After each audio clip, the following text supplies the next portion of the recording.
4 Oktober 2023, seorang anak berusia 13 tahun ditemukan tewas di Sungai Blok Sukatani, Indramayu, Jawa Barat.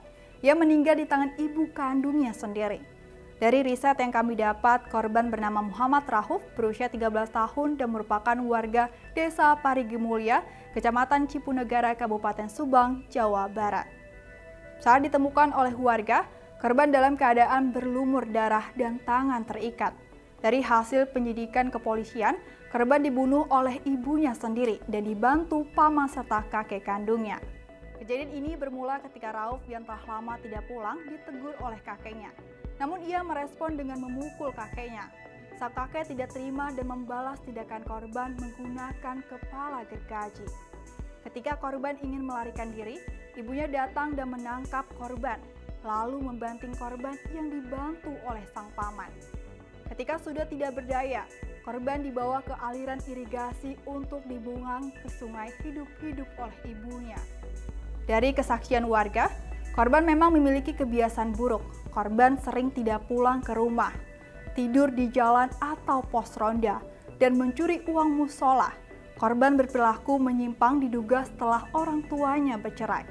Serta warga kerap mendengar korban dimarahi oleh sang kakek dan ibunya.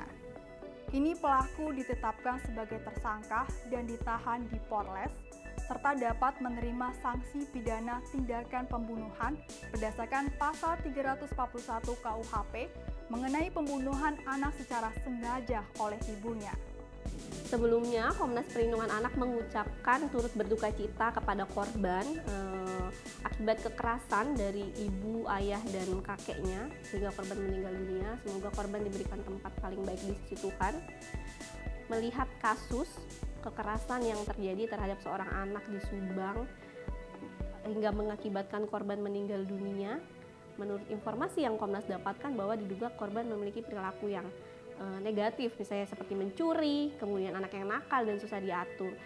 Sebetulnya perilaku negatif anak ini senakal apapun tidak dibenarkan ketika orang tua atau orang terdekat melakukan kekerasan terhadap anak.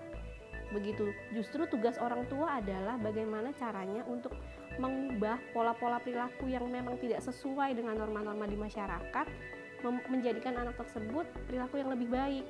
Jadi persiapan kita mungkin untuk di luar sana kepada orang tua ketika sebelum menikah tidak hanya persiapan secara finansial, juga persiapan usia, budaya, kemudian juga secara mental, tetapi juga bagaimana mengontrol emosi dan mempersiapkan kita menjadi orang tua di sepanjang kehidupan anak gitu, sehingga ke depan kasus-kasus kekerasan tidak terjadi lagi dan anak-anak tidak menjadi korban. Karena apa?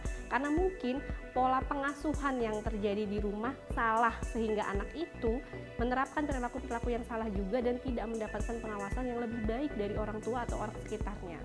Nah, untuk kasus ini sendiri, Komnas meminta kepada Polres setempat atau pemerintah setempat untuk mengawal terus supaya apa? Keluarga korban yang ibunya, pamannya, kemudian juga kakeknya yang diduga melakukan kekerasan hingga menyebabkan korban meninggal dunia bisa diberikan hukuman sesuai dengan undang-undang yang berlaku. Kemudian karena ini keluarga dekat, hukumannya bisa lebih diberikan hukuman yang lebih berat. Kenapa? Karena keluarga yang seharusnya melindungi korban justru membuat korban meninggal dunia. Sekian Komnas Anak Update kali ini. Nantikan informasi selanjutnya di Komnas Anak Update. Untuk kepentingan terbaik anak, dukung terus Komnas TV Anak dengan cara like, komen, share, dan subscribe. Untuk sahabat anak Indonesia yang ingin ikut berpartisipasi dalam Komnas Anak Update, dapat langsung mengirimkan video kejadian di lapangan ke komnastivianak@gmail.com. Menjaga dan melindungi anak sama dengan bela negara. Salam anak Indonesia, anak terlindungi, Indonesia maju.